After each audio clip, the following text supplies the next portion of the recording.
నిర్మాణానికి యేసుక్రీస్తు ప్రభువు అక్కడ. ఎందుకు తెలుసా? యూదుల సాంప్రదాయ ప్రకారం 20 సంవత్సరాలు దాటిన ప్రతి వాడు పని చేయాలా.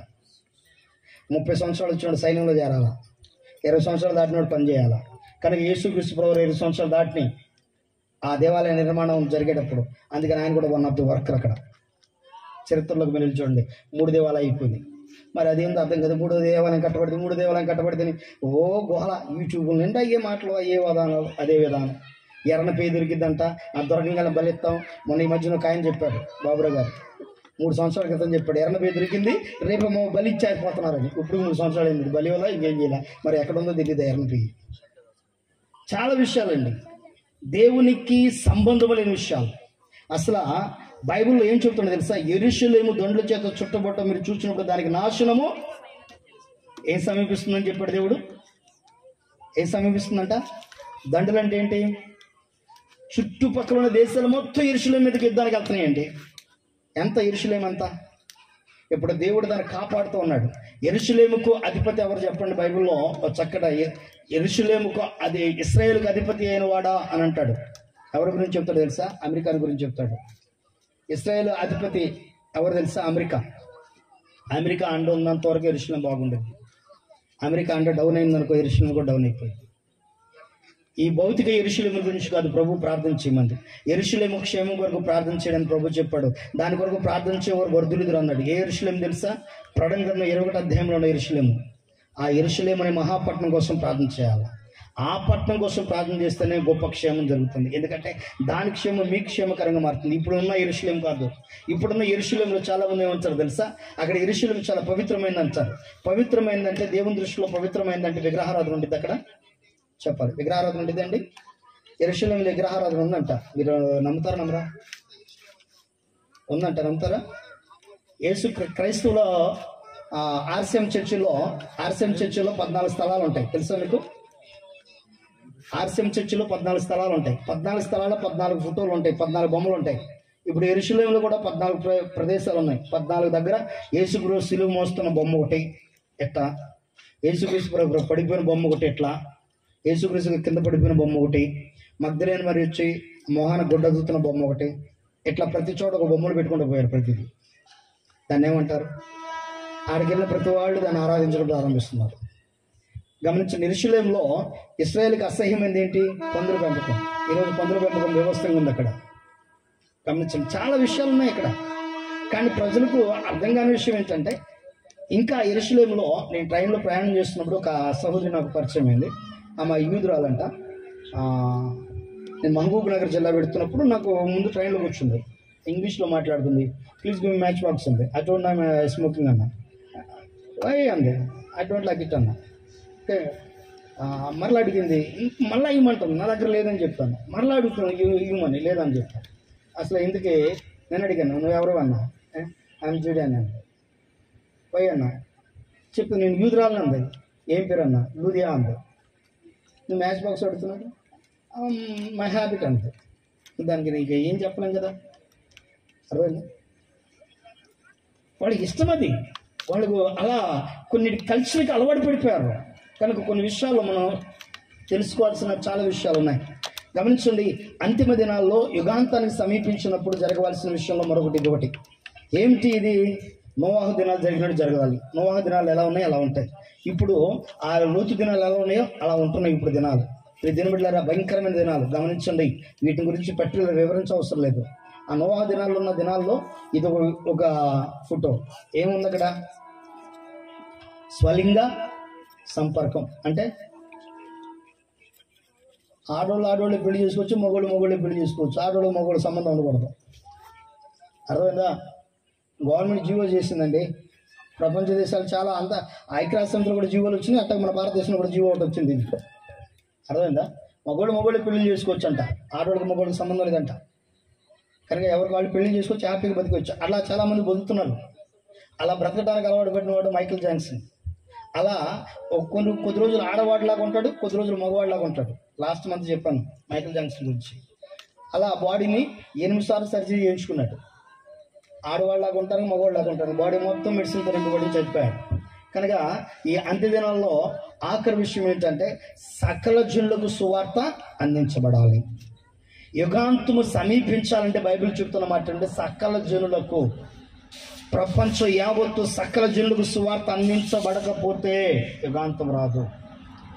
అందుకని దేవుడు ఆలస్యం చేస్తున్నా అంటున్నాడు. ఇంకా రక్షించబడవలసిన వారి కోసం ప్రభు ఆలస్యం చేస్తున్నాడు. సువార్త అందవలసిన వారి కోసం ఆలస్యం చేస్తున్నాడు. ఒకవేళ నా ప్రియ తోటి సేవకులారా, నా ప్రియ సోదరి సోదరులారా, ప్రభు నీ ద్వారా సువార్త పని అందించడానికి ఇష్టపడుతున్నప్పుడు ఒకవేళ నువ్వు వెనకాడ మాకు ఆ సువార్త పనిలో ముందుకెళ్ళు. ఒక గొప్ప సేవకుడికి దేవుడు ప్రేరేపించాడంట. హోటల్కి వెళ్ళాడు, ఆ లాడ్జ్ రూమ్ తీసుకున్నాడు, హోటల్లో ఉన్నాడు, భోజనం చేయడానికి కూర్చున్నాడు. ఆ నైట్ డిన్నర్ కొట్టించడానికి వచ్చాడు ఒక యవనస్తుడు. ఆ యవనస్తుడితో దేవుడు మాట్లాడమని సేవకుడితో చెప్తున్నాడు. సేవకుడు అనుకుంటున్నాడంట, ఐ డోంట్ లైక్ ఇట్ అనుకుంటూ దానికి తాను బాధపడతా ఉండిపోయాడంట. మరలా దేవుడు అంటున్నాడంట, మాట్లాడు అని. నేను మాట్లాడలేనయ్యా. ఆయన ఏమని అనుకుంటాడు, యవనస్తుడు తెల్లారి మాట్లాడితే బాగా అలసిపోయానులే అని చెప్పి అనుకుంటా పెట్టిన తినేసి వెళ్ళి పడుకున్నాడంట. పడుకుని ఉదయాన్ని వచ్చే వ్యక్తితో మాట్లాడదాం అనుకుంటా ఉన్నాడు. ఈ రాత్రి ఆ వ్యక్తికి ఒక కళ వచ్చిందంట. ఏమిటి కళ అంటే, కలగంచ ఉన్నాడు, దేవుని సన్నిధిలో చేర్చబడ్డారు. ఆ దేవుని సన్నిధిలో ఒక 2 బార్లుగా ఉన్నారు. 2 బార్లో ఒక బార్లో సేవకుడు ఉన్నాడు, మరొక బార్లో ఆ రాత్రి వేళ అన్నం వడ్డించిన వ్యక్తి, డిన్నర్ వడ్డించిన వ్యక్తి పక్కన ఉన్నాడు. ఇద్దరు కలిసి దేవుని సన్నిధికి వెళ్ళారంట. దేవుడు దౌడ సింహాసనం ముందు కూర్చొని అడుగుతున్నాడంట, నా గురించి నీకు తెలుసా అన్నాడంట ఆ వ్యక్తిని. అయ్యా నాకెవరు చెప్పలేదయ్యా, నువ్వెవరో నాకు తెలియదు, నీ గురించి నాకు ఎవరు చెప్పలేదు. అదేంటి చెప్పమని చెప్పానే, నీ పక్కన ఉన్న ఆయన తెలుసా నీకు? అయ్యా రాత్రినయ్యా అన్న వడ్డించాను. మరి ఆయన చెప్పలేదయ్యా. ఆయన అడిగాడంట, నువ్వు ఎందుకు చెప్పలేదు? తెల్లారి చెబుతాం అనుకున్నా కదా ప్రభా, తెల్లారి చెబుతానుగా, ఎందుకు తొందర పెడుతున్నావు అన్నాడంట. మెలకు వచ్చింది లేచాడు. ఇక మెలకు వచ్చి లేచిన తర్వాత వెళ్ళి ఆ కుర్రోడికి వెళ్ళిపోయి చెప్పాలి, ఇప్పుడు కళ్ళ వచ్చింది కదా, వెళ్ళి చెప్పాలని చెప్పి కిందకి వెళ్ళాడు. కిందకి వెళ్తే బాడీ ఉంది, బాడీ అక్కడ పక్కన పెట్టేసి బాడీ ఏమి చూస్తారు ఏంటంటే రాత్రి సూసైడ్ చేసుకుని చనిపోయారు. ఈరోజు నీ మీద ఒక భారం ఉంది. ఎక్కడో రూపాయి దొరుకుతుంది, ఎక్కడో ఏదో జరుగుతుంది కాదు. నీ భారం ఏంటి తెలుసా? నువ్వు సువార్త ప్రకటించడం, యేసుక్రీస్తు ప్రభు గురించి పరిచయం చేయడం చాలు. యేసు ప్రభువు నమ్ము అంతే చాలు. నువ్వేం చెప్పవసరం, నమ్ము, దేవుడి మీద చేస్తాడు చాలు. అదొకటి చాలు. నువ్వు అవి చేయకూడదు, ఈ చేయకూడదు, అట్టు ఉండకూడదు, ఎట్టు ఉండకూడదు, అట్టు పెట్టకూడదు, అసలు ఇవన్నీ మనకెందుకు లేనిపోయిన తోకలు. యేసు ప్రభు నమ్ము చాలు, మాట వెళ్ళిపో. ఆడ నమ్మినోడుకు తెలిసి రుచి, తోకలు చెప్పొద్దు. చాలామంది చాలా విషయాల్లో క్రైస్తవుల్లోకి చాలామంది క్రీస్తుని కలిగి ఉండడానికి ఇష్టపడకుండా ఉండడానికి కారణం ఏంటి తెలుసు? చాలామంది అయ్యా ప్రభువు నమ్ముకుంటే బొట్టు తీసేయాలంటగా, ప్రభువు నమ్ముకుంటే తెల్లచీర కట్టాలంటగా, ప్రభువు నమ్ముకుంటే అవి వేసుకోకూడదంటగా. ఎవరు చెప్పారు ఇవన్నీ? నమ్ముకుంటే ఇవన్నీ చేయాలని అంటే లోకంలో ఉంటే ఇవన్నీ చేయొచ్చా? మొన్న ఈ మధ్యన నాకు ఫిజియోథెరపీ చేయించుకోవడానికి యాక్సిడెంట్ అయిన తర్వాత ఫిజియోథెరపీ చేయించుకోవడానికి వెళ్ళాను. అక్కడికి వెళ్తే ఒక యవనస్తురాలు ఫిజియోథెరపీ చేస్తూ ఉంది. పాస్టర్ గారు నేను చాలా చక్కగా చేస్తానండి అంది. చాలా సంతోషం అమ్మా అన్న. ఆ అమ్మాయి చేయగా చూస్తూ ఉంటే ఎక్కడ పడితే అక్కడ ఘాట్లు ఉన్నాయి చేతి నిండా. ఏం తెలియదు చేతి నిండా ఘాట్లు ఉన్నాయి అన్న. అంటే నేను లేదు పాస్టర్ గారు, పర్సనల్ అండి అంది. అంటే ఏం పర్సనల్ అమ్మా? పాస్టర్ గారు మేము కూడా ప్రార్థనకి వెళ్తామండి, మమ్మల్ని కూడా వెళ్తారండి అంది. ఆ పర్సనల్ ఏం పర్సనల్ అమ్మా అనగా మమ్మల్ని కూడా ప్రార్థనకి వెళ్తారండి. అయితే మరి ఏంటమ్మా అంటే, నువ్వు నమ్ముకున్నావా ప్రభుని అంటే, నమ్ముకోలేదు పాస్టర్, ఇంక టైం ఉందండి నాకు అంది. ఎందుకనమ్మా అంటే, ఇంకా చాలా ఉన్నాయండి చేయాల్సినవి అని అంది. అంటే ఆ టైంలో అన్నాను ఓకేనమ్మా. అంటే యేసుప్రభు నమ్ముకోకుండా చేస్తే తప్పు కాదు, యేసుప్రభు నమ్ముకుని చేస్తే తప్పు అన్న. తప్పు అనేది ఎప్పుడైనా నమ్మినా నమ్మకపోయినా తప్పే. దాన్ని ఒప్పని దూరు నమ్మకుండా చేస్తే కరెక్టేనా? నమ్మితేనే చేయకూడదా? ఎంత అన్యాయమండి. చాలామంది ఇలా క్రైస్తవ్యాన్ని చాలా పక్కదారిలో పెట్టిస్తున్నారు. సకల జనులకు సువార్త యేసు దేవుడు, ఆయన నమ్ము, నీ జీవితం బాగుపడుద్ది. ఒక మాట చాలు, నమ్మితే బాగుపడతాడు, నమ్మలేదనుకో ప్రభా నేను చెప్పానయ్యా అంటే నీ ఆత్మగోత్రవాది నువ్వు కావు అంతే. ఆఖరి మాట ప్రార్థన చేసుకుందాం. గమనించండి, యేసుక్రీస్తు ప్రభువు లోకానికి వచ్చేటప్పుడు ఒక చక్కటి విషయం ఇక్కడ మాట చెప్పి ప్రార్థన చేస్తాం. మీరు అక్కడ కనబడుతుంది ప్రకటన గ్రంథం 16వ అధ్యాయం 2వ వచనం. అదే రీతిగా దానియేలు గురించిన ఒక ప్రవచనం కూడా ఉంటుంది. ఏమనంటే అక్కడ దానియేలు గురించిన ఒక ప్రవచనం, దానియేలు ఏమని చెప్తారంటే, ఇదిగో పరిశుద్ధ స్థలమందు ఏకరమైన వస్తువు నిలుచుట మీరు చూచెదరు, దాన్ని చూచువాడు దాన్ని చదువువాడు గ్రహించును గాక అంటాడు. పరిశుద్ధ స్థలము అంటే చాలామంది ఏమంటారంటే యెరూషలేము అంటారు. పరిశుద్ధ స్థలం అనగా ఏది గుర్తొచ్చింది? యెరూషలేము. పరిశుద్ధ స్థలం అనగా దేవుని మందిరం అంటారు. కానీ నీ దేహమే దేవుని ఆలయం అని ఎరుగవా? ఇప్పుడు బాగా గుర్తుపెట్టుకోండి, RFID అనే ఒక చిప్పు ఇప్పటికీ ప్రపంచ దేశాల్లో కొన్ని దేశాలు ఎస్టాబ్లిష్ అయ్యింది. ఇంకా మన భారతదేశం రావడానికి అతి సమీపంగా ఉంది. ఈ RFID అనే చిప్పు ఎలాంటిదంటే బీబీ గింజ అంత సైజు ఉంటుంది. ఈ బీబీ గింజ అంత సైజు ఉంటుంది. ఇది చిప్ అనమాట. దీంట్లో ఏమిస్తాయంటే దీనికి 666 అనే ముద్ర అనే టాపిక్ చెప్పినప్పుడు దాంట్లో పర్టికులర్గా ఉంటుంది. అది ఒక బొమ్మ అంటాడు, వస్తువు అంటాడు. అది ఎలా వచ్చేదంటే అది మీకు వేయబడుతుంది. ఎలా వేయబడుతుంది? కుడి చేతికి వేయబడుతుంది. ఎప్పుడైతే వేయబడుతుందో టోటల్లీ బాడీ యాక్టివేషన్ అయింది. సెల్ ఫోన్లో సిమ్ కార్డ్ వేస్తే ఎలా యాక్టివేషన్ అవుతుందో టోటల్లీ బాడీ మొత్తం యాక్టివేషన్ అయింది. ఈ మధ్యన దీన్ని ఎలన్ మస్క్ అనే ఒక వ్యక్తి, ప్రపంచ దేశాల ఎలన్ మస్క్ ఈ యొక్క మైక్రోచిప్ను కనిపెట్టాడు. ఏంటి ఆ మైక్రోచిప్ అంటే పక్షవాతం వచ్చి నోరు పడిపోయిన వాళ్ళు, కాళ్ళు చేతులు పడిపోయిన వాళ్ళు, మాట్లాడలేని వాళ్ళకు ఈ చిప్ బ్రెయిన్లో పెడితే ఆటోమేటిక్గా వాళ్ళు ఏం మాట్లాడాలనుకుంటున్నారో కంప్యూటర్ మీద వాళ్ళు మాట్లాడుకున్న ప్రతి పదము కంప్యూటర్ మీద టైప్ చేయబడిద్దంట. ఎలన్ మస్క్ అనే వ్యక్తి దీన్ని ప్రపోజల్ బయటకు తీసుకొచ్చాడు. ఈ మధ్యన ఒక ఆయన ఎలన్ మస్కే 666 ముద్ర తీసుకొచ్చాడు అంత్యక్రీస్తు అని చెప్పేసి యూట్యూబ్లో హల్సల్ చేసి పడేసాడు. అసలు ప్రతి దానికి మన వాళ్ళకి ఏంటంటే యూట్యూబ్లో ఈ మధ్యన ఒక ఆయన అంటున్నాడు కదా, ఏమంటున్నాడు తెలుసా? యూట్యూబ్లో వీడియోలు తీసుకుని బతికేయచ్చు అంట. ప్రపంచ దేశాలు ఇప్పుడు ఇన్ని దేశాలు తిరగడానికి ఫర్ ఇయర్లో వచ్చేసి 1,50,00,000 సంపాదించాడు యూట్యూబ్ ద్వారా. ఒక ఆయన 1,50,00,000 సంపాదించంట. ఎన్ని రోజులు కష్టపడితే వస్తారు? మీరు కూడా యూట్యూబ్ ఛానల్ పెట్టుకోండి, తలా యూట్యూబ్ ఛానల్ పెట్టుకుని మీరు కూడా చేయండి, ఆటోమేటిక్ డబ్బులు అవి వస్తాయిగా. గమనించండి, చాలామంది అండి ప్రతి విషయాన్ని చచ్చిన దాన్ని వాడుతున్నారు, బతుకున్న దాన్ని వాడుతున్నారు. ఆడింది చచ్చిపోయి తెలుసా అని యూట్యూబ్లో పెడతాడు. ఇక్కడ ఈ వ్యూవర్స్ ఉన్నారు, పిచ్చోళ్ళు ఉన్నారుగా, ఖాళీగా కూర్చున్న వాళ్ళందరూ ఇలా పనిదే. ఈ చేతి ఎట్లా అంటమే, ఈ చెయ్యి ఎట్లా ముందుకు వెళ్తూ ఉంటుంది, ఇక ఏరే పని ఉండదు. ఇక ఇక్కడ చూస్తూ ఉంటారు కదా. కనుక దయచేసి అర్థం చేసుకోండి, 666 ముద్ర భయంకరమైనది రాబోతుంది. ఇది చదువువాడు అనగా ఎప్పుడైతే ముద్ర వేస్తారో స్కానింగ్ వెళ్ళగానే నీ బయోడేటా మొత్తం కనబడుతుంది స్క్రీన్ పైన. నీ బ్రెయిన్ యాక్టివేషన్ అయింది. ఎప్పుడైతే నీ బ్రెయిన్ యాక్టివేషన్ అవుతుందో నీ అంతటి నువ్వు 6 గంటలు లేచి డ్యూటీకి వెళ్ళాలంటే 5:30కి లేచి రెడీ అవుతావు. ఎందుకు రెడీ అవుతావు నీకు కూడా తెలియదు. అక్కడికి వెళ్ళిపోయి డ్యూటీకి వెళ్ళిపోయి తమ్మేసేస్తావు. ఎందుకు వేస్తావు కూడా తెలియదు. మరి అక్కడి నుంచి బయలుదేరి వస్తావు. ఎవరు నేను గైడ్ చేస్తున్నాడో కూడా నీకు అర్థం కాదు. జస్ట్ ఫర్ కంప్యూటర్ స్వాధీనంలోకి వెళ్ళిపోతాం టోటల్లీ. అలాంటి పరిస్థితి రాబోతుంది ఈ అంత్యదినాల్లో. ఇలాంటి పరిస్థితులు వచ్చినప్పుడే క్రీస్తు రాకడ అతి సమీపంగా ఉంటుంది అని బైబిల్ సెలవిస్తుంది. కనుక దయచేసి గమనించండి, ఈ యుగ సమాప్తి జరగాలి అంటే, ఈ యుగ సమాప్తి అవ్వాలంటే బైబిల్లో రాయబడిన విషయాలన్నీ జరగాలండి. ఇన్ని విషయాలు జరిగితే కానీ ఈ యుగ సమాప్తి అనేది ఉండడానికి అవకాశం ఉండదు. కనుక దయచేసి నా ప్రియ సోదరి సోదరులు తల ఉంచుదాం, ప్రభుత్వంలో ప్రార్థించేద్దాం. ఆత్మస్వరూపైన దేవుని వైపు మనసు పెడదాం. ఎందుకంటే అదృశ్యుడైన దేవుని వైపు మనసు పెడదాం. ఉన్నతమైన దేవులతో నింపి నడిపించే దేవుని వైపు మనసు పెడదాం. అద్భుత కార్యములు చేసే దేవుని వైపు మనసు పెడదాం. యుగ సమాప్తికి నిజమైతే బైబిల్ ఏం చెప్తుంది? బైబిల్ చెప్తున్న సత్యం మనం చూస్తూ ఉన్నాం. బైబిల్ ఏం చెప్తుంది? వాస్తవం ఇప్పుడు అన్నీ జరుగుతున్నాయి ఏం చెప్పింది బైబిల్. ఈ భూలోకం ముందు జరుగుతున్న ప్రతి సంఘటన బైబిల్ తెలియజేసిన విషయమే. కనుక యుగ సమాప్తి అనేది ఖచ్చితం. దాని నుంచి మనం తప్పించుకోలేము, అది తథ్యం. ఏదైనా ప్రభుత్వంలో దేవునికి ఇష్టంగా ఉండే వారికి ఉందామా? ప్రభుకి ఇష్టలుగా ఉండే వారికి ఉందామా? అద్భుతాలు చేయడానికి దేవుడు సిద్ధంగా ఉన్నాడు.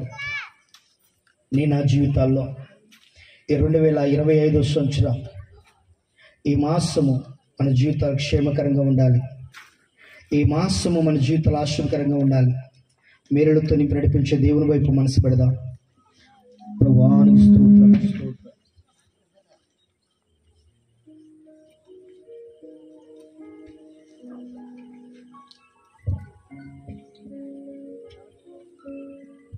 నీవే నీవే కావాలి ప్రభువుకు, నీడే నీడే చేరాలి ప్రభువును. ఒకసారి నీ ప్రాణ దేహాత్మ దేవుని వైపు వెతుకుతావా? మనసారా చెప్తావా?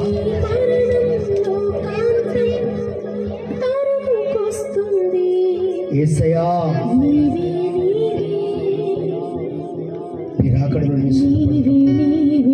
కావలసిన జ్ఞానం నాకు దయచేయండి. నీ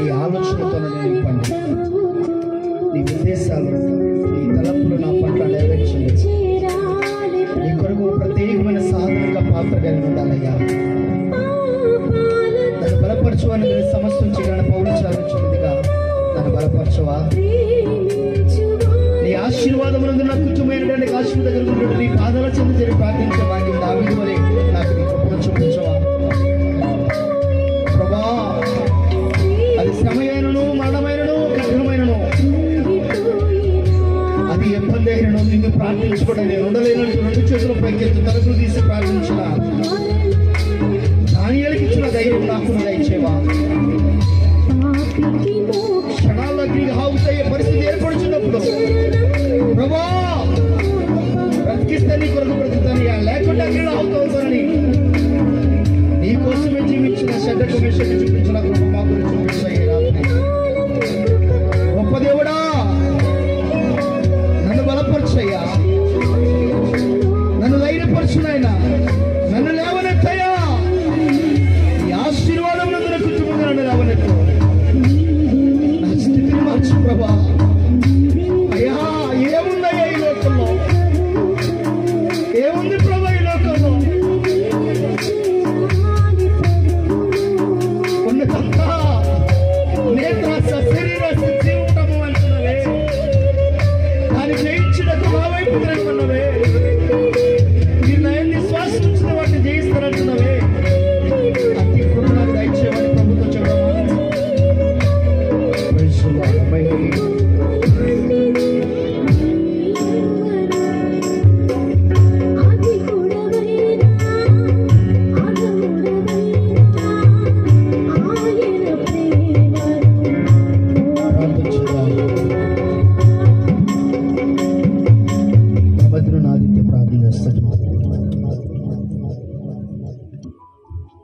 అందరూ కూడా కళ్ళు మూసుకుని ప్రార్థనలు ఏకీభవిద్దాం.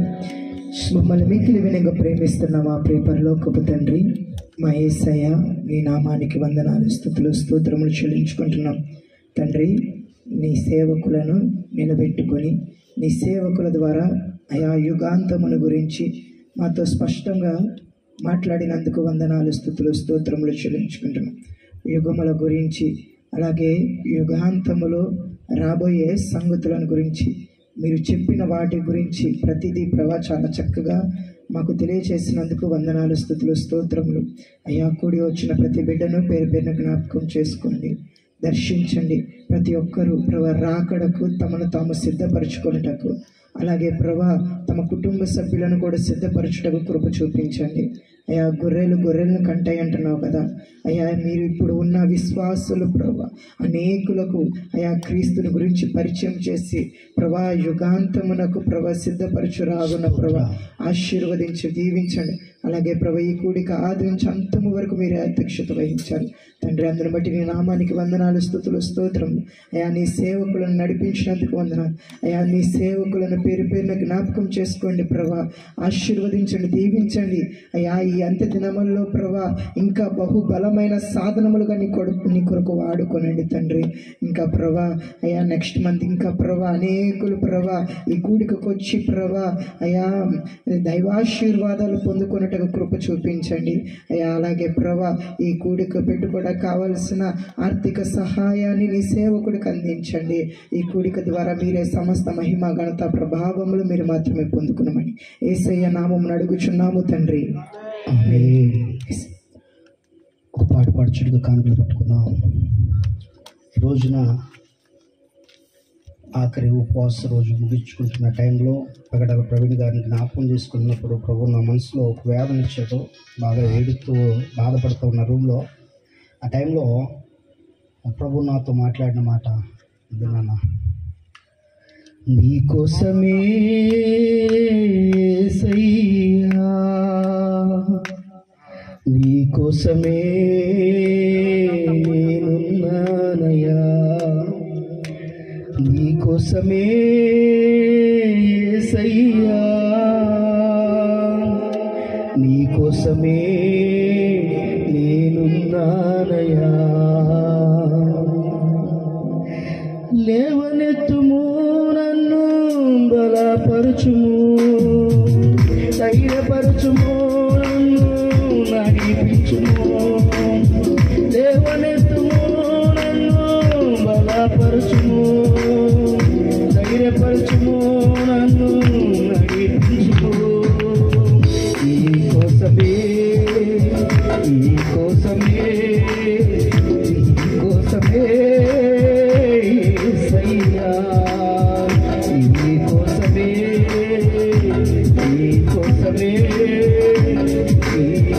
కోసమే నేనున్నానయ్యా.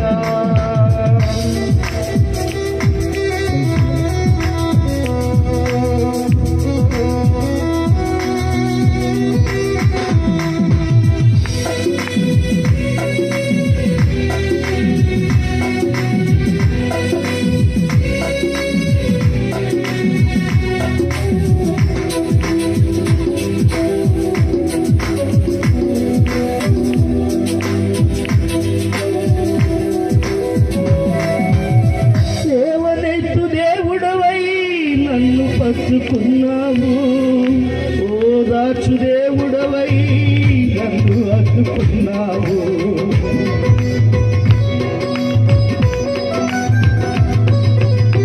లేవనెత్తు దేవుడవై నన్ను పట్టుకున్నావు, ఓదార్చు దేవుడవై నన్ను అడ్డుకున్నావు.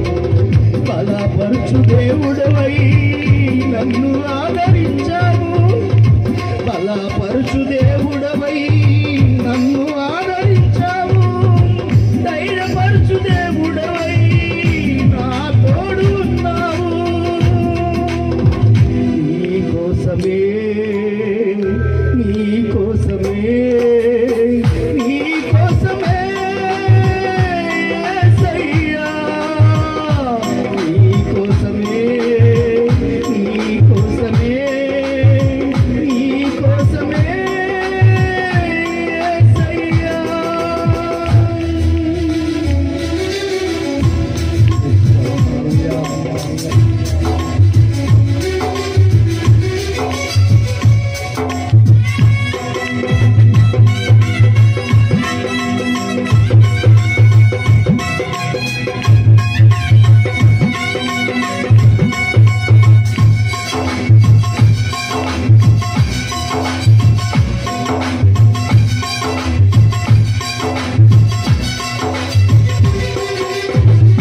నీ కోసం బ్రతుకుటకు